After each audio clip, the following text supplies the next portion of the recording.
Hello everyone, कैसे हैं आप लोग। आज हमारी क्लास का डे 2 है। जैसे कि हमने पहली क्लास में बात करी थी हेयर रूट्स के बारे में, सो आज हम बात करने वाले हैं हेयर शाफ्ट के बारे में। और हमारी कलर की क्लासेस कंटिन्यू रहेगी पार्ट 1 पार्ट 2 ऐसे ही हमारी क्लासेस कंटिन्यू रहेगी 40 डेज़ की। सो हमने बात करी थी पहली क्लास में हेयर रूट्स के बारे में। हेयर रूट्स में हमने क्या देखा था, हमने हेयर रूट्स को पढ़ा था जिसके अंदर हेयर बल्ब होता है। हेयर बल्ब के अंदर, क्योंकि आज हम बात कर रहे हैं सिर्फ ओनली कलर की क्लासेस के बारे में, तो हम कलर के बारे में ही आपको बताएंगे।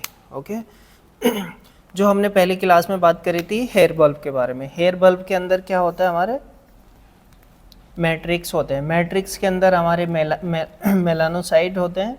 मेलानोसाइड्स से बनते हैं हमारे मेलानिन्स, जो कि कलर्स होते हैं, जो हमारे नेचुरल कलर्स होते हैं, नेचुरल पिगमेंट्स जो होते हैं। जो कि नेचुरल पिगमेंट्स हमारे होते हैं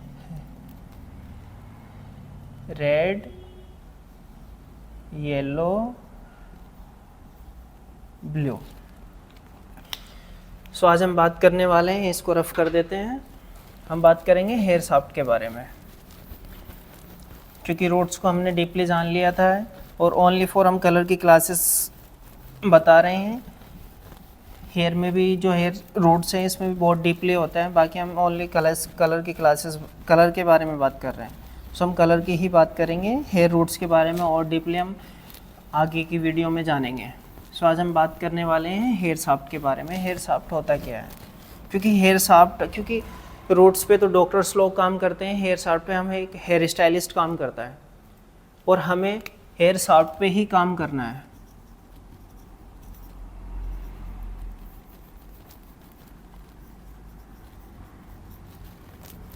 हम करेंगे हेयर शाफ्ट पर काम। ये हमारा हेड है, ये हमारे हेयर है।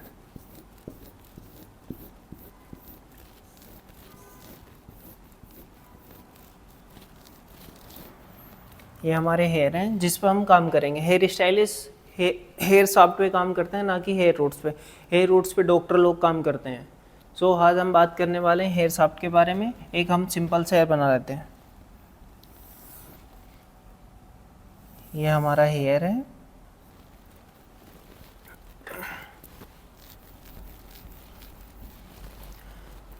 आपने देखा होगा हेयर एक पतला सा हेयर होता है, बट उसके अंदर बहुत सारी लेयर्स होती हैं। हमें देखने में लगता है कि हेयर्स बहुत पतला है, लेकिन उसके अंदर बहुत सारी लेयर्स होती हैं। जैसे कि हम पहली लेयर की बात करते हैं। पहली लेयर हमारी होती है क्यूटिकल। फर्स्ट लेयर हमारी होती है cuticle.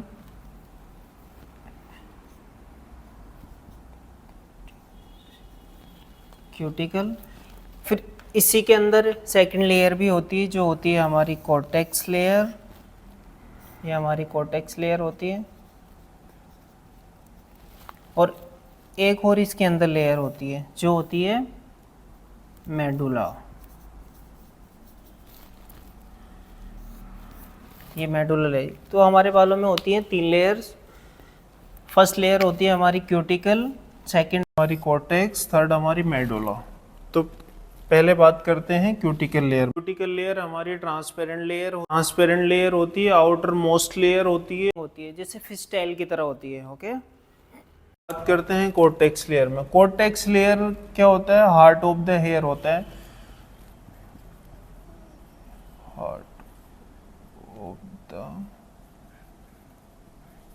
Heart of the hair होता है। 80 to 90% वेट, 80 to 90% वेट हमारे कॉर्टेक्स लेयर में होता है।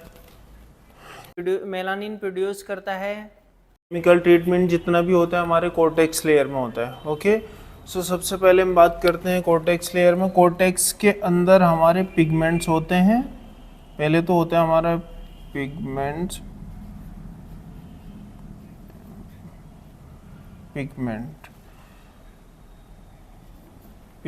होते हैं, और सेकंड होता है हमारा बॉन्ड्स। ओके, तो बॉन्ड्स हमारे 3 टाइप्स के होते हैं। हाइड्रोजन बॉन्ड होते हैं, सॉल्ट बॉन्ड होते हैं, डाइसल्फाइड बॉन्ड होता है।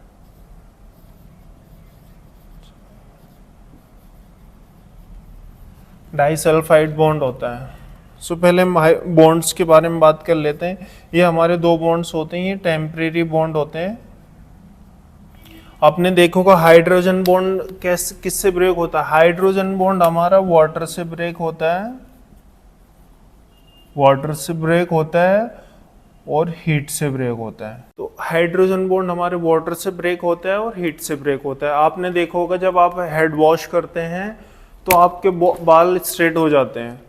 क्यों? क्योंकि वो पानी से ब्रेक हो रहा है, वाटर से ब्रेक हो रहा है। जैसे ही आप नॉर्मल उनको ड्राई कर लेते हैं या वो नॉर्मल ड्राई खुद ऑटोमेटिकली ड्राई हो जाते हैं तो हमारे नेचुरल शेप में होता है। सपोज करो एक कर्ली हेयर है, हम उसको गीला कर देते हैं तो देखने में हमारे को ऐसा लगता है जैसे स्ट्रेट हो गया हो।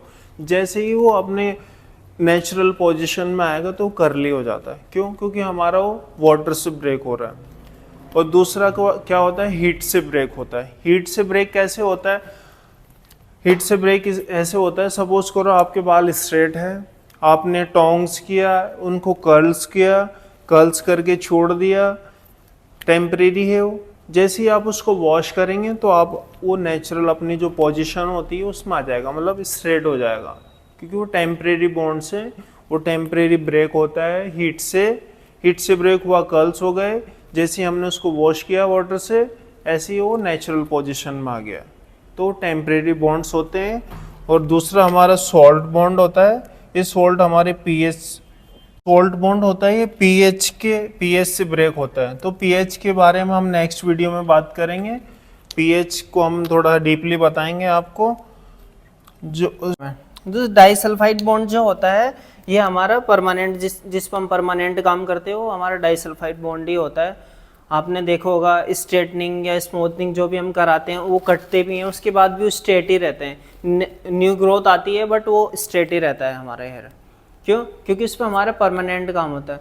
तो इस बॉन्ड को ब्रेक करने के लिए हमारे को स्ट्रॉन्ग केमिकल चाहिए होता है, जैसे कि रिलैक्सर क्रीम बनाई गई होती है इसको तोड़ने के लिए, क्योंकि स्ट्रॉन्ग केमिकल चाहिए, क्योंकि ये परमानेंट बॉन्ड्स होता।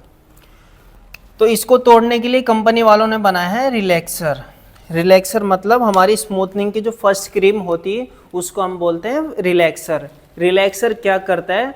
आपके डाइसल्फाइड बॉन्ड को ब्रेक कर सॉफ्ट कर देता है। आप क्या करते हो? फर्स्ट क्रीम को बालों पर लगाते, उसके बाद आप 10 to 15 मिनट छोड़ते हो, उसके बाद आप बॉन्ड चेक करते हैं, एस या एट या जिगजैग बन जाता है। जिगजैग बनने के बाद हम जब देखते हैं अगर जिगजैग या एस या एट बन रहा है तो आपका बॉन्ड्स ब्रेक हो गया है। अगर नहीं हुआ तो अभी तक बॉन्ड ब्रेक नहीं हुआ, ब्रेक हो। इसका चेक करने का दूसरा तरीका होता है, आपको नोट बांधनी होती है। नोट बांधने के बाद अगर वो वहीं रह जाती है, ओपन हो रही है तो अभी बॉन्ड ब्रेक नहीं हुआ, अगर ओपन नहीं हो रही है तो आपका बॉन्ड ब्रेक हो गया है। ओके, सो इसको रिपेयर करने के लिए हमारा न्यूट्रलाइजर होता है, क्योंकि हम अगर बॉन्ड्स को ब्रेक करने के बाद उसको रिपेयर नहीं करेंगे तो बालों में रिजल्ट ही नहीं आएगा। तो उसको फिक्स करने के लिए तो सबसे पहले आपने देखा होगा, आप क्रीम लगाने के बाद आप स्ट्रेट ड्रायर करते हैं, उसके बाद आयरन करते हैं, फिर न्यूट्रलाइजर अप्लाई करते हैं। क्यों? क्योंकि ये उनको रिपेयर कर देता है। इसको छोटा सा एग्जांपल के तौर पे समझते हैं। आपने लोहा लिया, लोहे को गर्म किया, उसको न्यू शेप दिया, न्यू शेप देने के बाद उसको ठंडा किया, क्योंकि हमने फिक्स कर दिया है। ऐसे ही न्यूट्रलाइजर भी फिक्सिंग का काम करता है, उसको न्यूट्रलाइज कर देता है, फिक्स कर देता है इसको। सो जो काम होता है हमारे डाइसल्फाइड बॉन्ड पे ही परमानेंट हम वर्क करते हैं। केमिकल वर्क जितना भी होता है हमारे डाइसल्फाइड बॉन्ड पर ही होता है। ओके, सो पीएच के बारे में हम नेक्स्ट वीडियो में बताएंगे। और जिसने हमारी पहली वीडियो नहीं देखी है तो पहली वीडियो देखे, फिर उसके बाद हमारा पार्ट 2 देखिए। सो हमारे चैनल को सब्सक्राइब करें और कमेंट करें।